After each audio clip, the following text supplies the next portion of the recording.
Hey, what's up, humans? It's your favorite demon, Raze Silva, and we are back with episode 2 of MeatEater. Today we are going.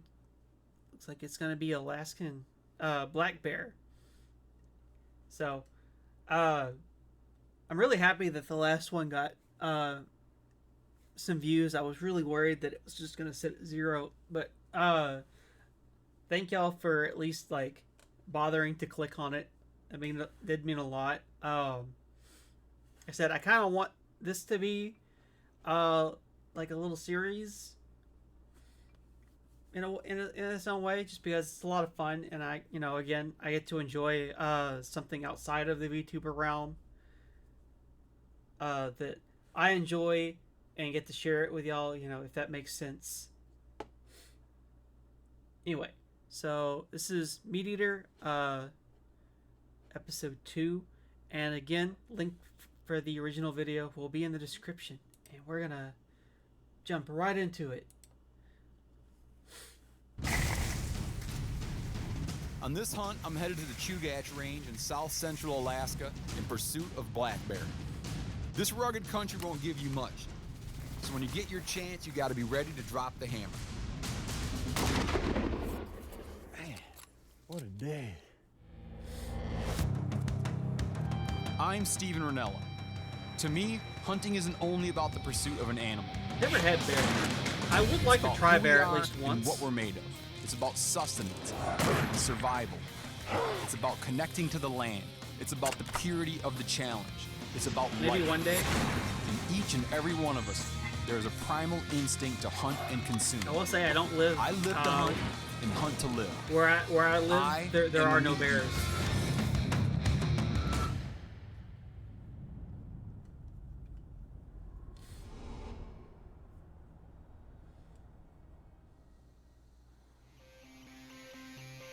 Late September, south central Alaska. I'm east of Anchorage near the Matanuska Glacier.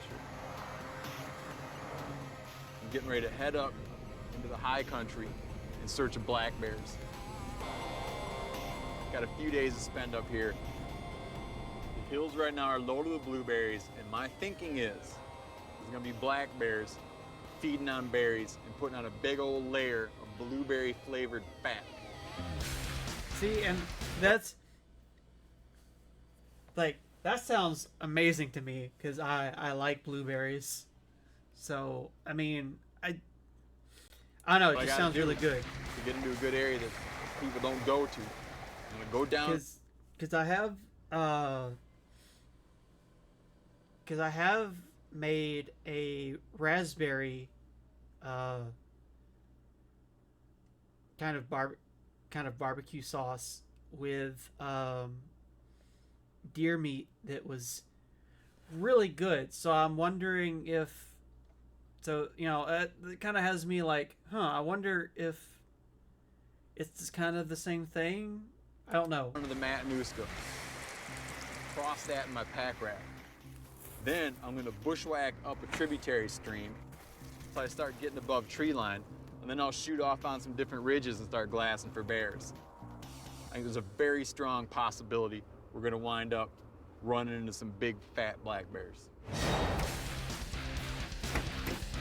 Black bears are mostly chilled.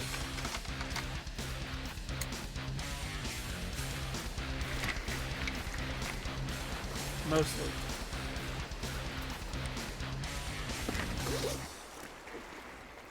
Hunting in Alaska is different than anything you're going to encounter in the lower 48. For starters, everything is bigger out here and nothing is a short walk away. A bear's year around here is gonna look kind of like this. He's gonna come out of hibernation late April, early May, mid-May. He's gonna emerge in a snowy world because he's gonna be denning, 4, 5, 6,000 feet up above sea level. He'll come down to valley floors like this, feeding on emerging vegetation. Having not eaten for 6, 7 months, he'll be on the lookout big time for carcasses that might even got killed over the winter. As that time of year winds down, and they'll start feeding on berries. The berries ripen up elevation. So right around now, we might find them at some of the highest elevations they'll be at all year. That's black bear, I'm sure. See his blueberries frozen in there. What he's doing down here, I don't know. See something's rubbing this tree big time. Oh yeah, look at this.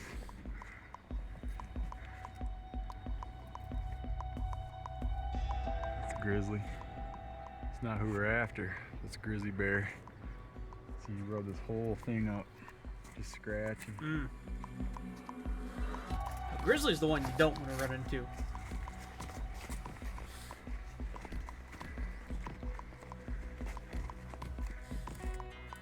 Is there's a Joe Rogan clip that I've seen where I think Joe kind of explains it the best, where you run into a black bear, their reaction is going to be, am I in danger? Can I go around you? What's about to happen? You run into a grizzly, they're going to look at you like, am I hungry right now? You know, very different reactions. Very big old grizzly track. Yeah. You notice this grizzly just one, the size. And two, see how his fingernails are way the hell out? Tip of his claw, 1.5 inches from the end of his toe. Claws will disembowel you. There's always the added thing that a grizzly bear will shred you to pieces.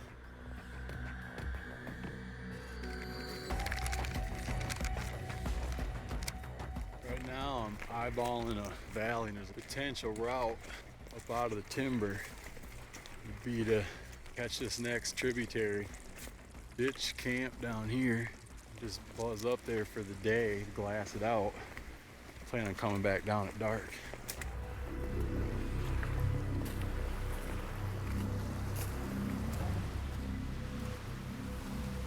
Now I'm looking up into good looking bear country now. You see all that rust colored blueberry up there. If they're up here, that's gonna be what they're on.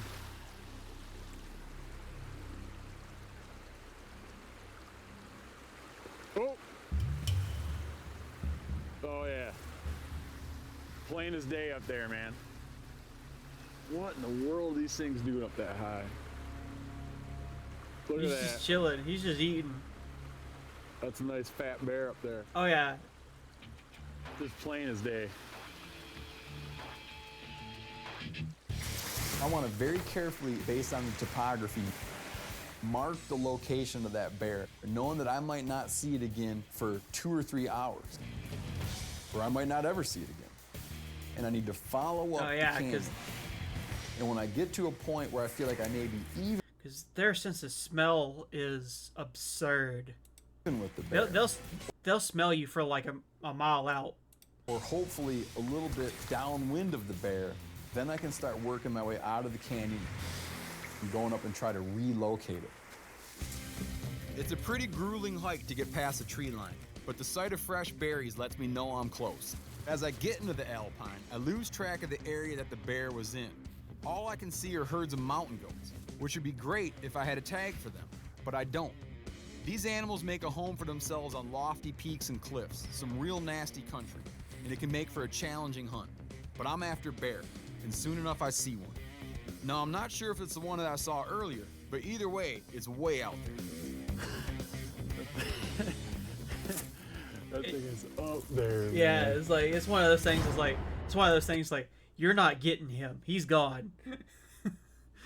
That's not even remotely possible. That's bear to go after right there.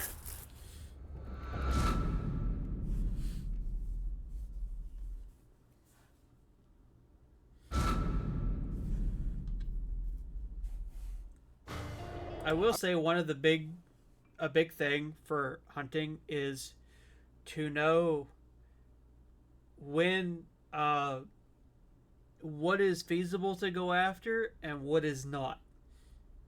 Like stuff like that is obvious, but sometimes, you can look at something and you kind of turn into SpongeBob a little bit where you're like, I need it. And it's just don't do it. you know, sometimes it's better to cut your losses, I've been tracking a black bear in southeast Alaska Especially- for most of the day. especially when you're like in this kind of country. Like, that's a nightmare to go up. Either the thing got wind of me or I got turned around because now that bear is way out of range. I think I might go. I don't know. I gotta decide. I'd like to get a good look at it. Right now, I can't tell if it's a big adult bear or not. Oh. Another bear. You could actually go after him. Traveling outside the canyon. It's a fat bear. I decided to go after it, but it's a lot of ground to cover. After an hour or so of climbing, I lose my bearings yet again. Nothing looks the same. I'm trying to figure out where the hell that bear was. He should be down in here somewhere. Yeah, because you don't want to walk up on him. It's only 8 minutes in. He's not getting this bear. I can say that. Like, he's not gonna get it like 8 minutes in. We spooked him.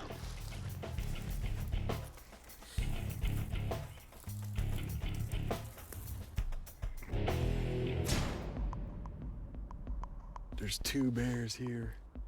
The bear we saw down there, which is a smaller one. There's a bigger one up above it, but you'd never be able to get to him. That bear is just over 300 yards, but there's no way you'd ever get it if you knocked it down. The sheer cliffs and deep canyon makes it virtually impossible to cross, let alone pack out a couple 100 pounds of meat if I did get a shot. Yeah. It's a long day, a lot of climbing. I'd be lucky to get back down by dark right now. Look at that bear. Unbelievable. I know there's no way to do this.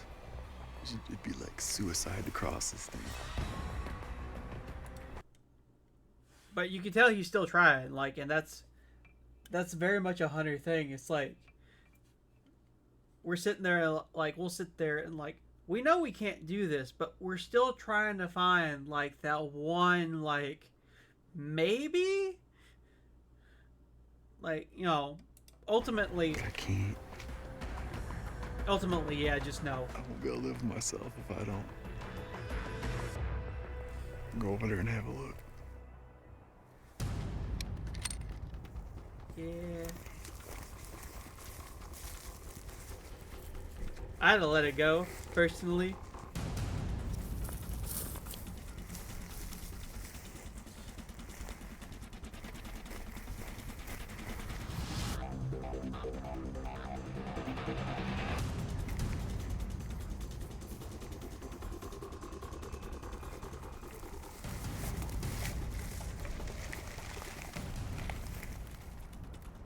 It's on our hillside, coming close.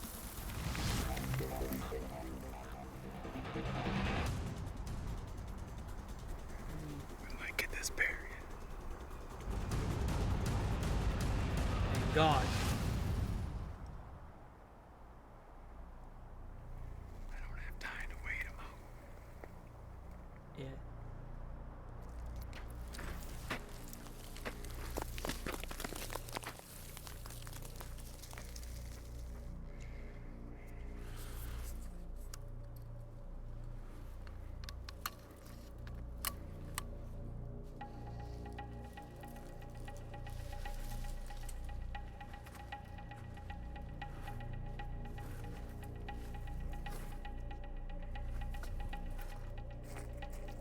Some sketchy shit he's on right now.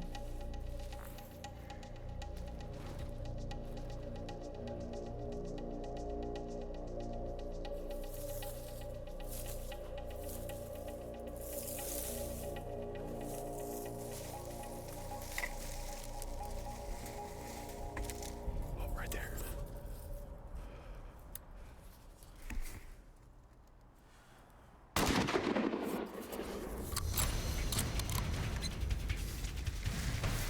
kind of fast, Steve. He stopped. He stopped.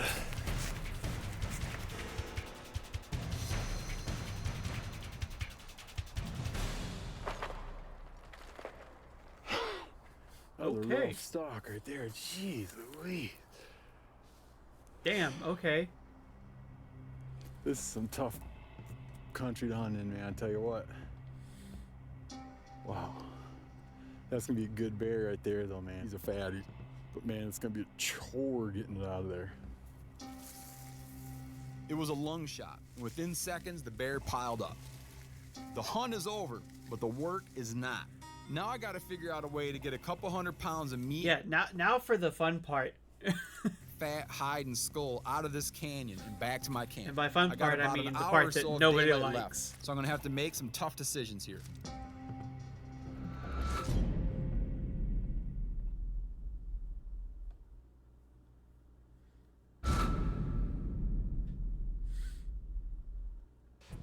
I've just taken down an Alaskan black bear, but the sun is setting and I've got about 200 pounds of meat, fat, and hide to pack out of this canyon and get back down to my camp. You know, there's no, right now, the situation I'm in, you can't take any of it lightly. It's like you just weigh your options, you know?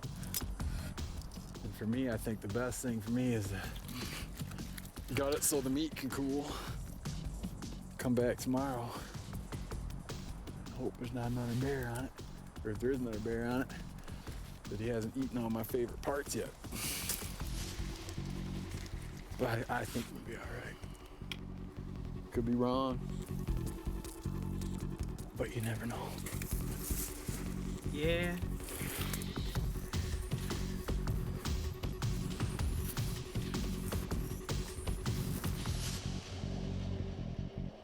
It's a By gamble. the time I reach camp, it's already way past dark. But like a gift from the skies, I'm treated to one of the most beautiful displays of Aurora Borealis I've ever laid eyes on.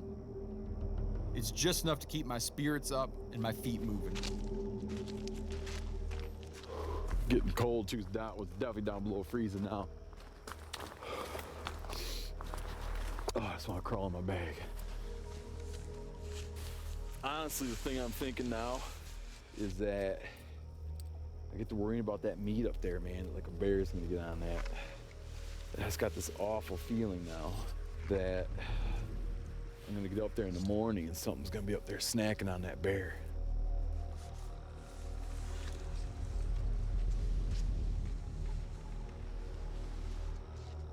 All right.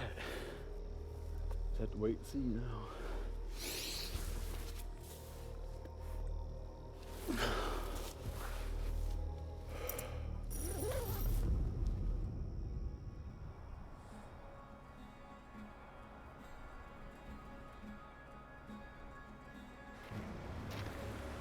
After a few hours of sleep, I'm back on my feet and eager to get back to my bear. I want to see if I made the right decision by leaving it overnight.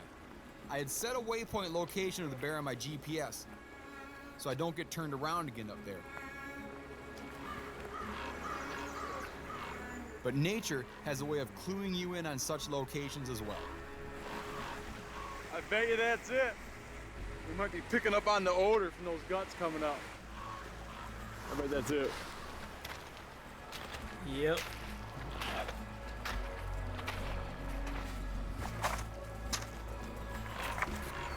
About 100 yards from the bear.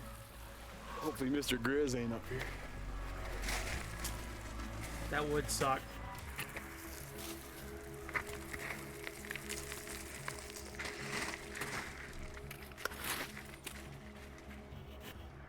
Now, it's just like I left it. Still some gut pile left. Bear hasn't been moved. Take a while to skin this guy out. But there's plenty of daytime left, so I think we're gonna be all right. Well, the pack out's gonna be horrid. Oh This yeah, back like ham off. that's gonna be a nightmare. When I'm home, Carrying it it's gonna down. go into some brine and into my smoker. This winds up coming out, basically, winds up tasting like pork ham. With a little bit of wildness thrown in. From here down, bone-in smoked ham. In the old days, they called smoked bear meat bear bacon. Good layer of fat on it. You got a lot of fat on them. On these bears that have been eating berries, the best thing in my mind is right here is this body fat. And this fat is just like a berry. But if you look at this stuff, like just these lobes like this, you can melt that right down into the most perfect lard. But that stuff's like gold right there. So I'm definitely relieved that something didn't get in here and start eating all this, except for birds. So these bears right now, I mean, they're up gorging on berries, and they're just building up enough fat to get them through to hibernation. By the time this guy comes out in the spring, this is all gonna be gone. See, at this point, like, the work really starts when it comes to packing stuff out. Massive undertaking, tons of weight. Start questioning, like, your very existence. Yeah, especially with all that loose stuff. Like, you go down, it's not gonna be fun.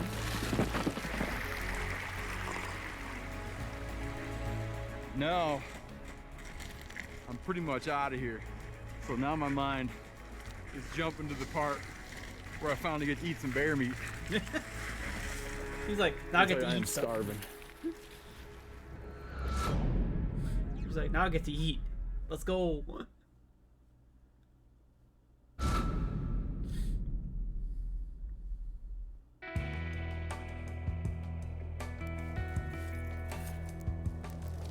With the amount of daylight I got left, I don't think that I'm gonna make it back up for the next trip.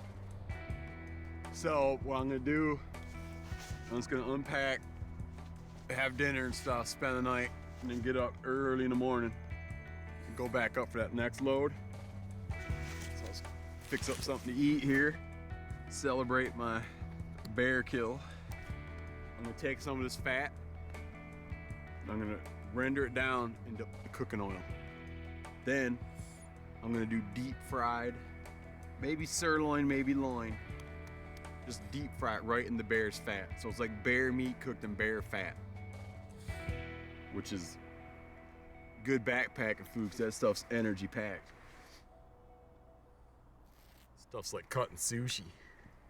Look at that. Oh my goodness. Stuff is so good. See, that's another reason why you want to hunt the high country and hunt hard, is because you need to burn calories in order to feel good about the fact that you're about ready to eat pure fat. But as my friend always says, well, that's the good kind of fat. Okay, when you're doing this, at first you want to be careful because you want to start liquefying that fat and get a layer of oil in there. Because if you just put it too hot too quick, you'll actually burn some of the pieces to the bottom. Yeah. This part you don't want to rush. Yeah, we're getting some coating in there now. This is starting to render out. I definitely got enough oil to start cooking meat.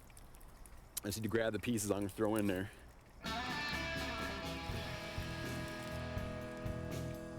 Basically, you're cutting like little kebab-sized pieces.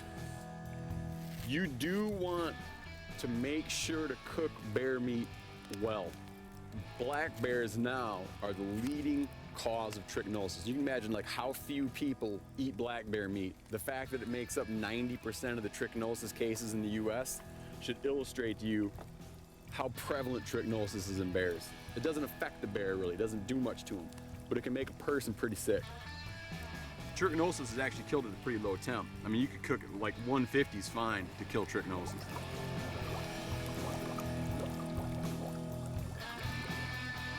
So right there, bear meat cooked in bear fat, dripping with bear fat. That's gonna be a lip burner for sure. Oh yeah, you're gonna burn the Don't shit tell out my of cardiologist about this. you. Yeah, you're gonna burn the shit out of you yourself with that one. Oh my God, that's good. I think because of the fat, it's closer to beef than any other wild game I've eaten. anyone who's got a bad impression of bear meat needs to come up and hit some of these blueberry bears, man, because it redefines what black bear meat can be. I'm not gonna lie, like, I always get hungry watching these. Man, that's good.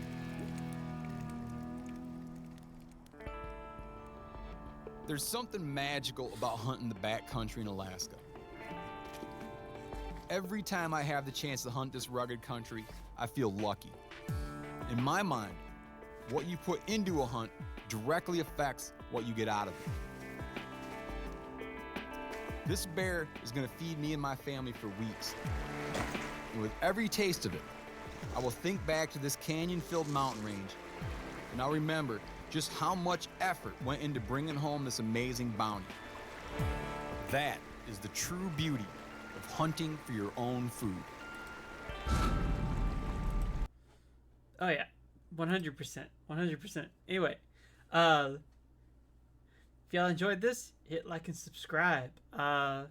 You know, again, you know, I would like to continue, like, kind of watching these, you know, along with some of y'all that are, you know, I'm really bad with words if you can't tell. Anyway, again, video will be in the description. If you enjoyed, hit like and subscribe, and I will catch y'all in the next one. Peace.